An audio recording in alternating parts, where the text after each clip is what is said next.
01500 684. Dan ada aku Irfan Ramadina dengan NPM 2023-015649. Dan ada saya Nabila Endah Rahayu dengan NPM 2023-01500637. Dan saya Jovita Cianaginian dengan NPM 2023-01500638.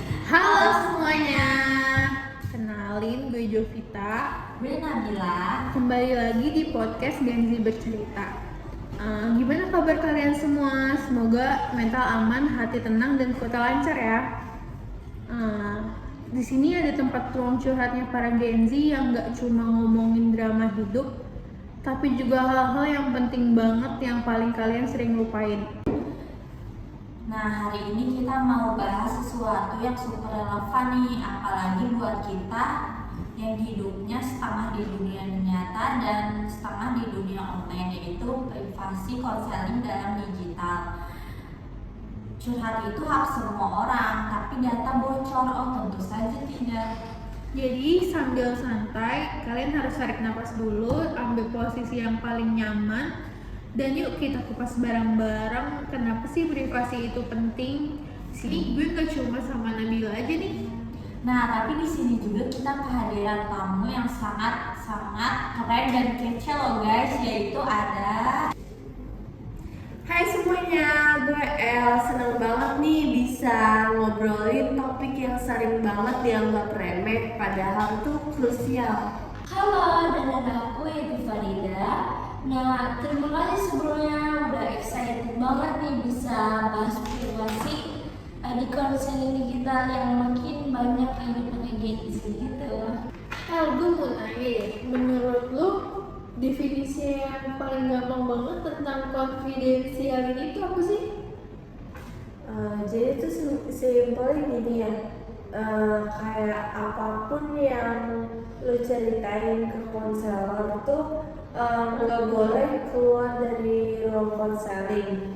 Kayak nggak boleh dibocorin, nggak boleh di-share bahkan ke pasangan atau ke keluarga atau teman konselor sekalipun. Jadi kecuali situasinya itu tuh darurat banget, baru boleh di-share gitu. Jadi kayak what happened in the chat and stay in the chat. Ya, exactly. Tapi harus di platform yang aman juga. Kalau misalnya di chat WA pribadi tuh kayak agak rawan gitu ya. Dan juga kata El tadi, dan konselor juga nggak boleh gitu nyebut identitas klien dimanapun gitu. Jadi termasuk pas kasih contoh ke mahasiswa nih, ataupun di workshop yang harus anonim gitu. Jadi nggak boleh tahu namanya dan siapa pun ya. Harus Iya, pakai inisial gitu ya. Iya betul.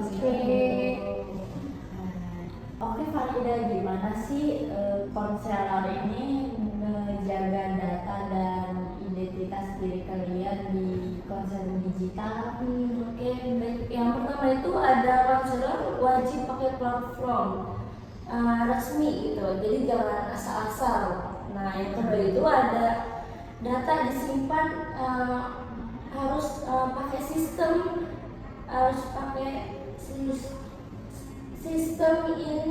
institusi, dan juga bukan harus di HP pribadi gitu. Nah, yang ketiga itu ada kalau ada rekaman atau dokumentasi, jadi itu harus pakai izin ke klien terlebih dahulu seperti itu. Dan kalau konselor itu tuh nggak boleh kayak simpen curhatan klien buat kepentingan pribadi. Jadi nggak ada tuh yang namanya screenshot buat lucu-lucuan, langsung kena pelanggaran berat pastinya. Nah itu guys, jangan disamain sama kayak kalian curhat ke temen ya. Konselor itu ada kode etiknya, jadi kalian jangan takut buat cerita ke konselor. Betul sekali. Oke, menurut kalian nih pandangan kalian sebagai konselor, apa miskonsepsinya yang paling sering banget terjadi di dalam konseling digital ini? Jadi tuh banyak juga yang mikir konselor ini tuh bisa seenaknya buka-buka cerita klien, padahal secara profesional justru itu yang paling dijaga. Jadi yang paling rawan biasanya malah platform lainnya. Nah, dan juga ada juga nih yang mikir kayak konseling online itu kayak nggak serius, kayak salah-salah gitu. Padahal sama ketatnya gitu, kayak konseling pada umumnya kayak tatap muka biasa gitu, jadi kayak nggak lewat digital gitu. Nah itu standarnya sih sama. Oh, jadi betul banget sih, ya kadang karena bentuk chat doang tuh orang mikirnya kayak ngobrol biasa aja gitu.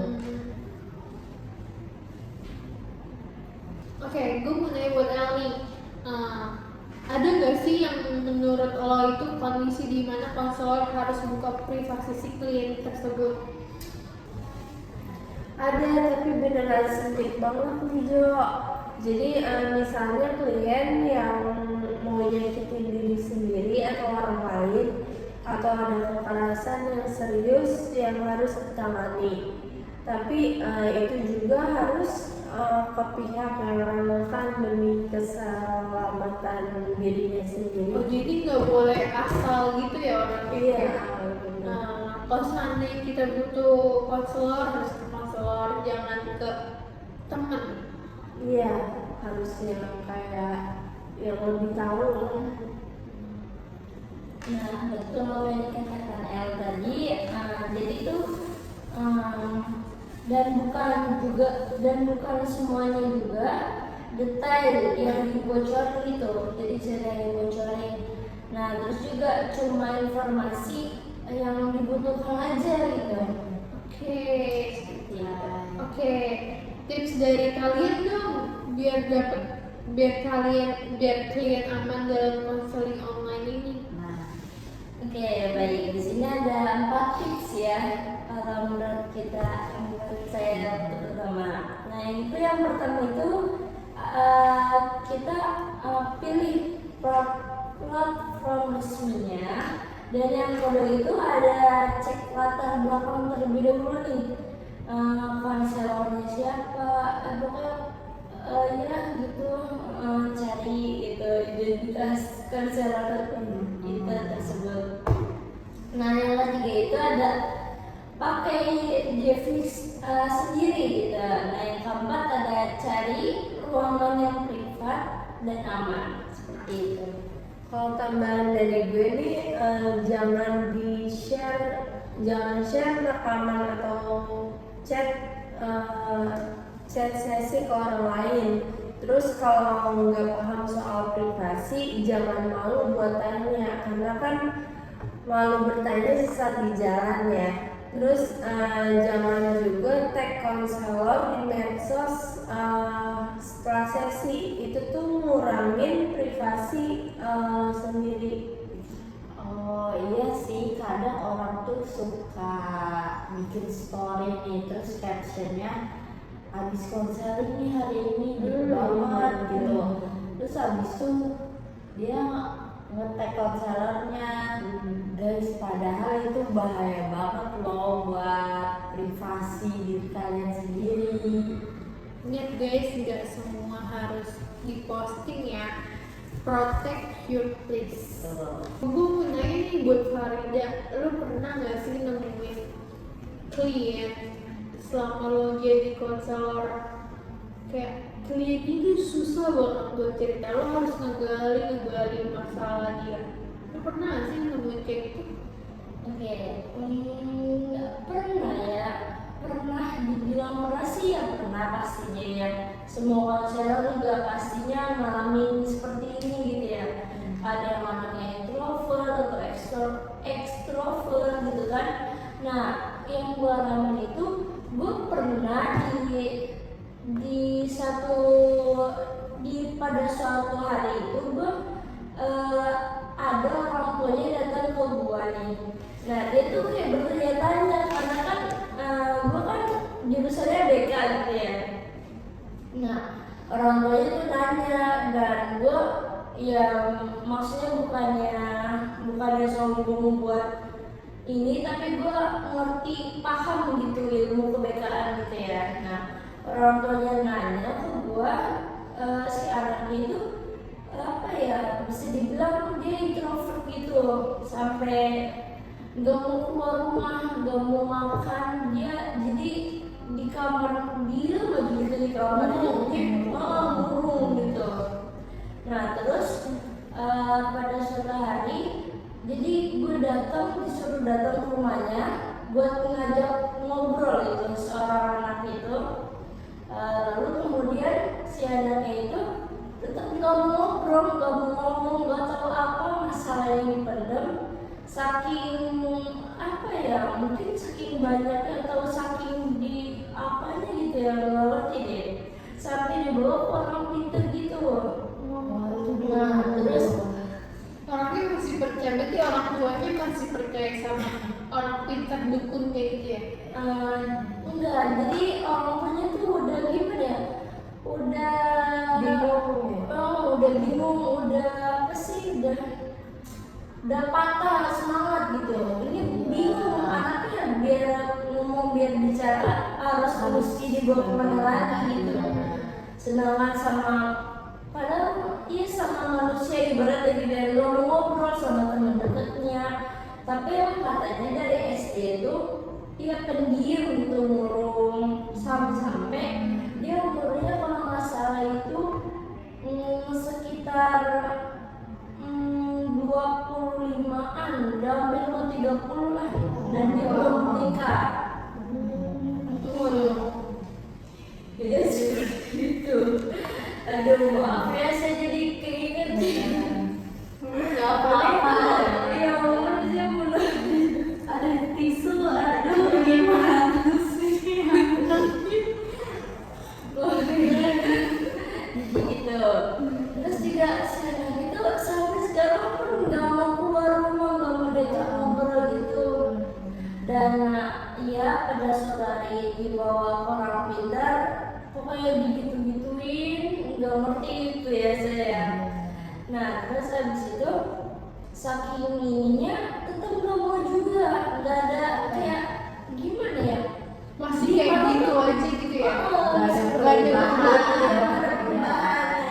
perubahan. Terus juga iya, kamar dan juga si anaknya ini kotor gitu, dia kalau habis terjadi apa-apa nggak langsung dibawa ke tempat sampah gitu, jadi didiemin aja di kamar. Jadi ibaratnya jin-jin setan-setan tuh makin betah ya, makin banyak yang nemenin si anak tersebut. Nah terus habis itu ya seperti itu lagi, udah dibawa ke orang pintar, ke pak ustadz, pokoknya yang ngerti-ngerti gituan deh.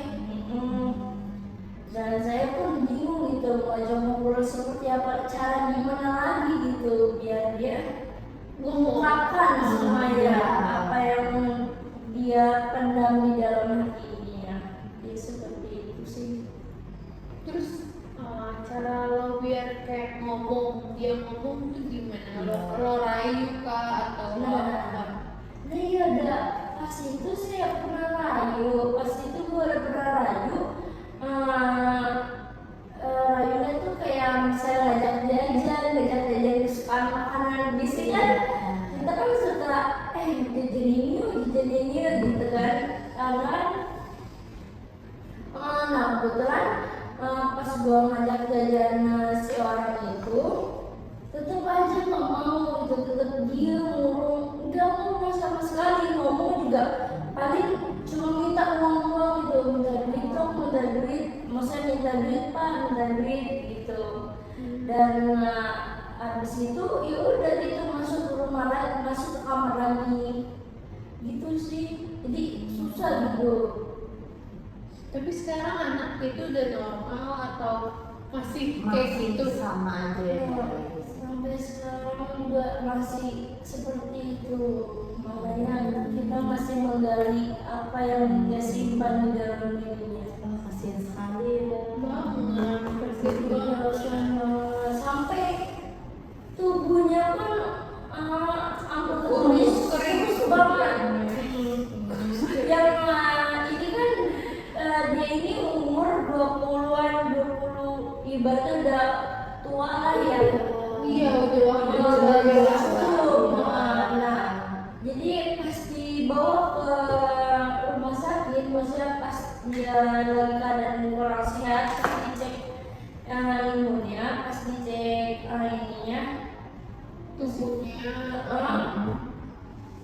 dibilang tuh ini nggak sesuai sama umurnya segini, sedangkan tubuhnya tuh segini gitu loh, maksudnya kecil ya, kecil banget. Nggak seimbang gitu. Iya, berat badannya pun sama kayak maaf kayak Lidi gitu, 30. Iya, enggak maksudnya di umur segitu kan seharusnya kan 50 atau berapa ya normalnya, kan normalnya 50-an. Nah ini cuma 30 berapa gitu ya. guys, kalau ada apapun masalahnya tolong cerita ke orang. Kalau seandainya kalian kayak enggak, kak gue gak ada kendaraan nih buat kesini, sekarang ada konseling online ya guys. Ingat, jangan dipendam sendiri. Iya betul Iya, sekali. Karena kesehatan mental itu penting loh. Bahkan terbentuknya dari kita kecil ya.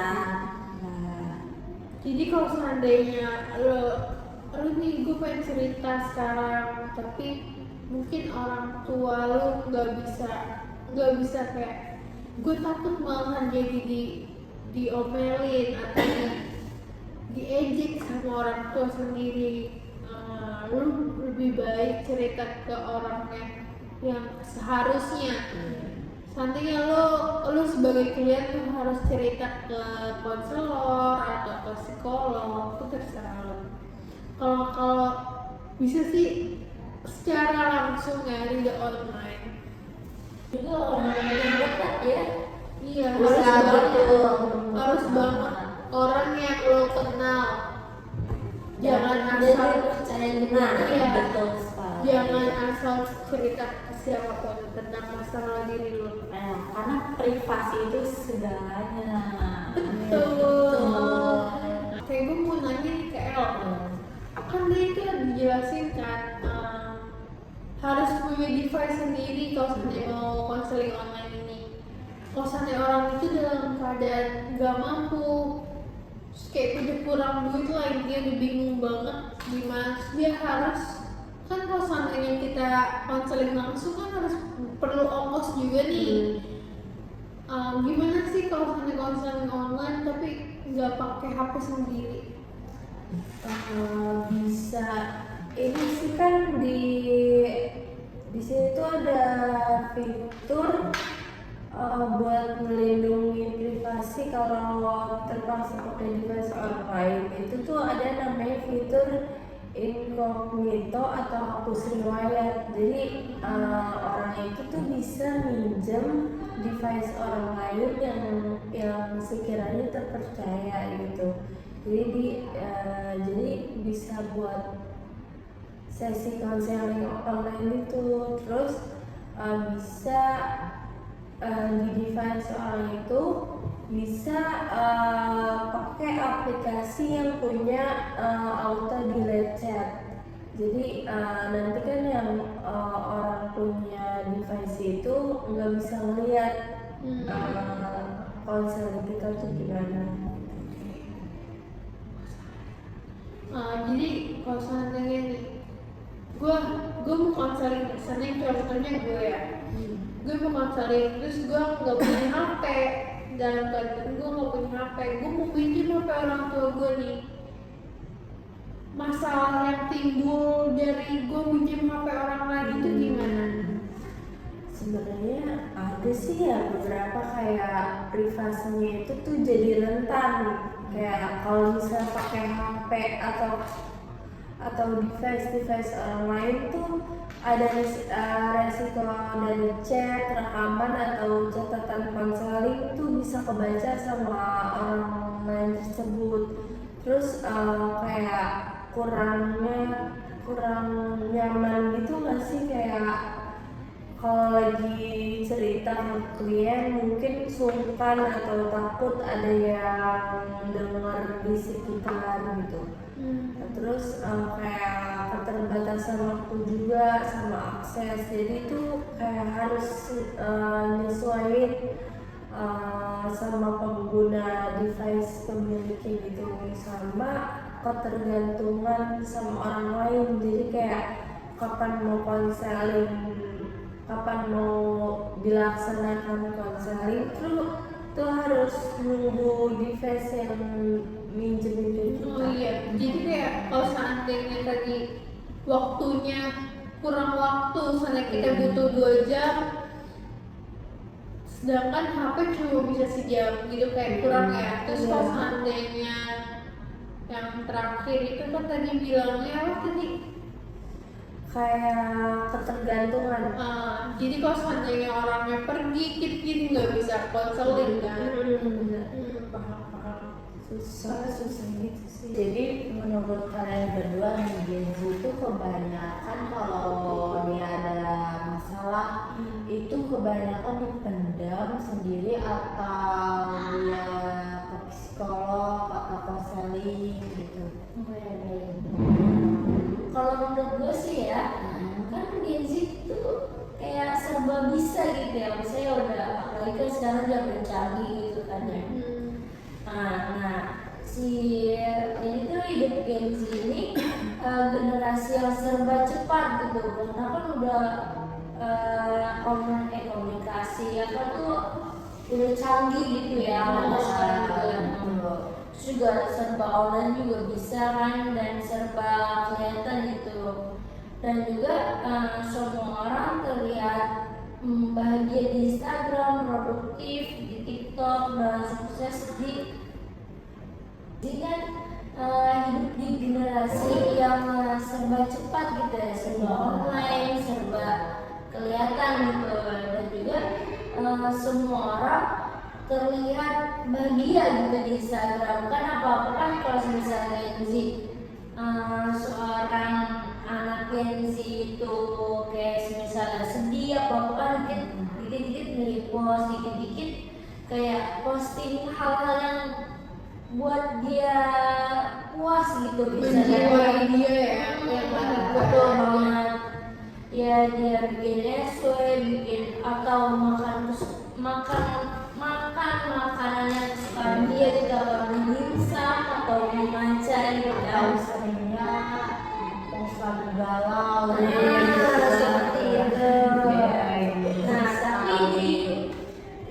Nah, tapi di balik layar itu banyak dari kita yang justru berjuang sama hal-hal yang nggak pernah dipost gitu, seperti kecemasan, seperti rasa kosong gitu, atau tekanan dari keluarga gitu kan, kayak atau relasi yang ribet sampai beban di akademiknya gitu. Jadi kayak kurang gitu nggak sih? Jadi nggak sesuai sama diri dia sendiri. Saya di Instagram dia lagi seneng, tapi belakangnya belum tentu. Tapi di balik layar itu belum tentu dia seneng. Saya lagi nangis atau yang lainnya. Iya betul, makanya kan konseling ini salah satu ruang aman yang dimulai dari banyak Gen Z gitu kan. Kita udah jauh lebih melek gitu dari soal kesehatan mental, lebih ngerti pentingnya self care gitu kan. Nah juga dan lebih sadar bahwa kita tuh baik-baik aja gitu, aman-aman aja gitu kan. Nah itu nggak bisa cuma modal pura-pura. Dan sekarang makin banyak yang berani kayak ngechat ke konselor gitu kan,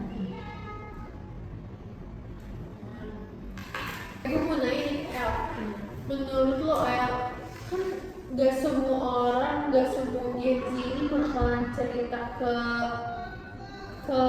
konselor nih, gak bakal masuk ke psikolog. Kenapa sih dia bisa kayak gitu, kayak dia mau mendem sendiri aja? Tentunya sih pasti takut dianggap drama ya, kayak salah satu ketakutan Gen Z itu pasti banget dianggap lebay, baper, atau cuman kayak cari perhatian gitu. Kayak banyak yang akhirnya milih diam karena takut orang-orang ngeremehin perasaannya sendiri gitu. Terus sering banget nih kayak kita tuh dengar kayak kalimat kamu mah gitu doang, kok stres, namanya juga hidup gitu kan. Terus kayak dari kalimat-kalimat simpel itu malah bikin orang tuh ngerasa makin kecil dan akhirnya mutusin buat nggak cerita ke siapa-siapa gitu. Iya, kayak jadinya mendem sendiri gitu. Terus karena gengsi dan insecure juga kan, karena kayak beberapa Gen Z tuh ngerasa harus selalu tampil kuat, kayak seolah kelihatan mandiri, selalu jadi orang yang kelihatan fine aja, padahal tuh di belakangnya dia tuh nggak baik-baik aja gitu kan. Kayak jadinya kayak hati bilang capek, tapi bibir tuh bilang nggak apa-apa gitu. Terus juga karena takut privasinya bocor, apalagi konseling online gitu kan. Karena sekarang kan kayak apa-apa tuh digital, jadi banyak juga yang ragu buat konseling online. Mereka juga kayak mikir aman gak sih ini data gue gitu, kayak chatnya disimpan gak ya gitu. Kayak ketakutan sama kebocoran privasi ini tuh bikin banyak orang makin mundur sebelum mulai cerita gitu. Terus juga kayak mereka ini nggak mau nyusahin orang lain gitu, kayak ini tuh jadi ciri khas banget Gen Z ya. Karena kayak kita tuh peduli banget sama perasaan orang lain, sampai sering lupa sama diri sendiri. Jadi kayak banyak yang mikir, aduh kalau gue curhat nanti orangnya jadi ikut kepikiran gitu. Kayak akhirnya ya udah dipendam, disimpan, disimpan dalam hati, kayak gue tuh baik-baik aja loh gitu kan. Terus kayak keterbatasan akses dan dukungan sih, kayak enggak semua orang tuh punya orang tua suportif, kayak punya lingkungan yang paham atau punya akses ke layanan konselor. Jadi kayak bahkan tuh ada yang gak punya device sendiri, jadi harus pinjam buat konseling. Jadi kayak bagi mereka tuh cerita ke konselor tuh kadang kayak kemewahan sih buat mereka. Jadi nggak semua orang tuh bakal bisa cerita. Lebih baik mendem karena dia tuh takut dibandingin gitu ya. Dia tuh lebih kayak masa lalu cuma kayak gitu, masa lalu lebih banyak kayak gitu. Iya, ada nasib sih intinya. Kayak aku mau nanya lagi deh, gimana sih menurut lo kalau seandainya kita juga tahu kalau si Gen Z ini tuh lagi kenapa-napa, jadi kayak dia harus ngutarain cerita dia gitu. Jadi kayak yang dibutuhin sama Gen Z ini ya. Iya. Jadi tuh sebenarnya tuh Gen Z tuh cuma satu, itu ruang aman. Jadi ruang aman itu bukan cuma tempat, ruang aman itu tapi suasana. Jadi tempat di mana mereka nggak dihakimi, nggak di tempat di mana privasi mereka dijaga, tempat di mana perasaan dianggap valid, tempat di mana mereka boleh bilang gue tuh capek loh gitu. Kayak ketika ruang aman itu ada, Gen Z itu bakal cerita bukan cuma ke konselor tapi ke siapapun yang mereka percaya.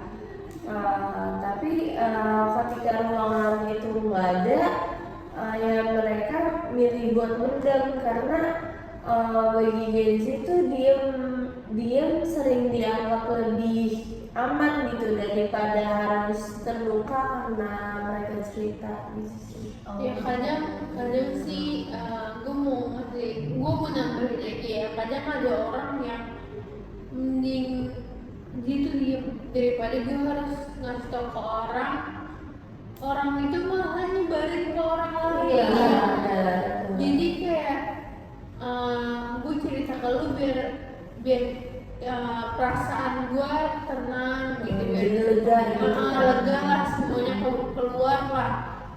Sedangkan orang itu malahan melebar ke orang lain.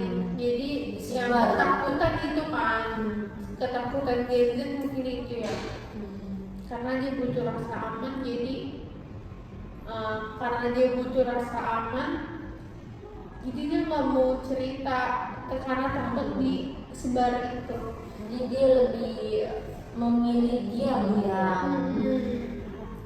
Jadi Gen Z itu kayak lebih banyak ngerasain trust issue nggak sih gitu? Iya. Sekarang tuh kayaknya kebanyakan gak sih, kebanyakan orang gue cerita ke lu cerita ke dia, dia cerita ke dia gitu.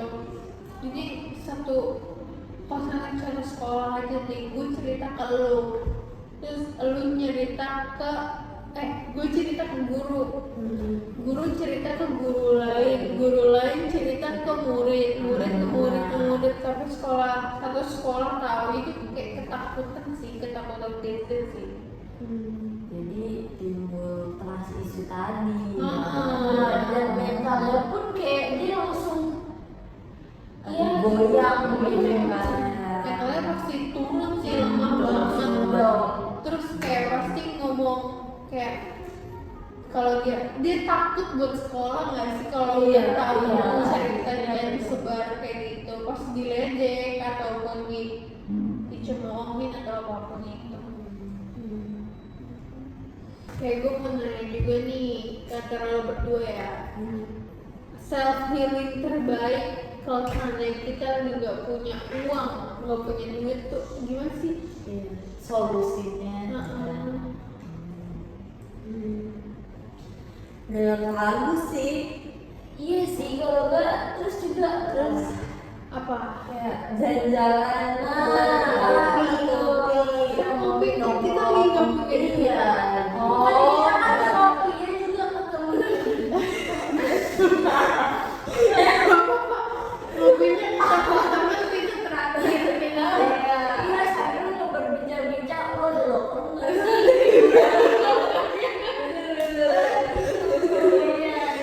Bener banget. Oke, lagu yang paling lo sering pada nyanyi Dengerin gitu. lagu buat mental sehat sih.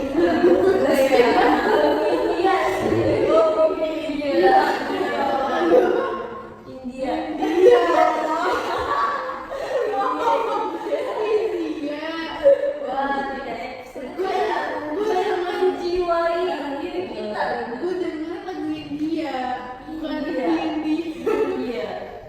Oke, kita setelah lagunya aja ya, paling sekarang. Setelah gue pengen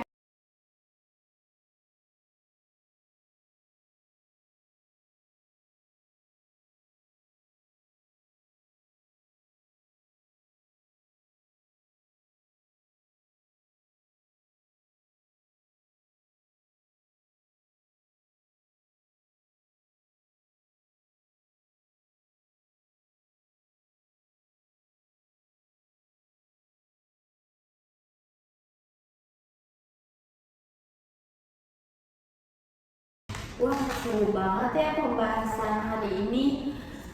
Banyak hal yang gue sendiri tuh baru tahu. Sama banget, gue juga.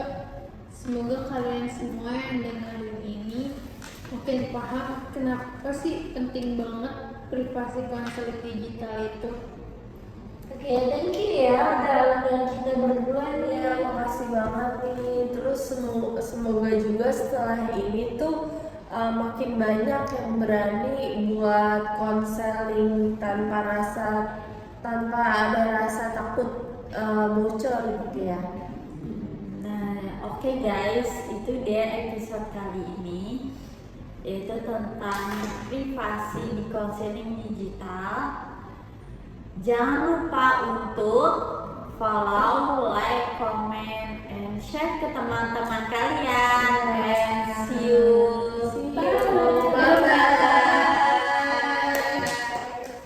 Di era yang semakin terhubung secara digital ini, line konseling itu tidak lagi terbatas pada ruang-ruang fisik. Kini proses konseling juga bisa melalui layar, pesan singkat, ataupun panggilan video. Namun kemudahan ini tentu harus diiringi dengan pemahaman yang baik mengenai etika konseling digital. Bagaimana sih kita menjaga privasinya, kerahasiaannya, keamanan data, serta kenyamanan klien dalam ruang online. Hari ini kita juga udah ngebahas tentang etika konseling tetap dijunjung tinggi meskipun prosesnya secara digital. Karena pada akhirnya teknologi hanyalah alat, nilai profesional, empati, dan tanggung jawab konselor tetap menjadi fondasi utama dalam setiap sesi. Bye. Sekian video podcast tentang etika privasi konseling digital dari kami. Kurang lebihnya mohon maaf. Wassalamualaikum warahmatullahi wabarakatuh. Assalamualaikum warahmatullahi wabarakatuh. Perkenalkan, nama saya Syana Surala Hidayat dengan NPM 684. Dan ada aku yaitu Fadira Madinah dengan NPM 2023 649. Astagfirullah. Si privasi itu penting. Sini mau si nama please salah.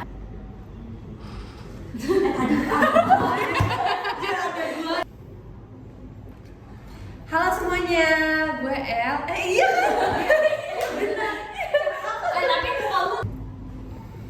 Halo semuanya, gue El. Tangan gue. Iya. Halo, dan ada aku yaitu Fariko. Aku nggak apa-apa kan? Gak apa-apa sih. Menurut El nih, kepikiran masa gue ngomong ke sini, terus ngomong ke lu. Nah, kayaknya kita harus Iya. Nah, Iya gitu ya. jadi tuh kayak what happened in the chat and stay in the chat. Berarti Kodan. Oke guys. Kepihak. Apa sih nadanya gimana sih? Kita mau nambahin. Menit. Lagi guys. Syana Surala Hidayat, NPM 202301500. Lalu ada Dan ada aku yaitu Farida. Lu ngomong apa di mana? Oh iya. Wow, selalu Nama ya? Tuh, gue lupa. Oke. Assalamualaikum warahmatullahi wabarakatuh. Kenalin guys, apa sih kenalin? Video tentang etika profesional digital. Privasi. Sekian video podcast tentang etika etika apa tadi? Profesi konseling. Nah.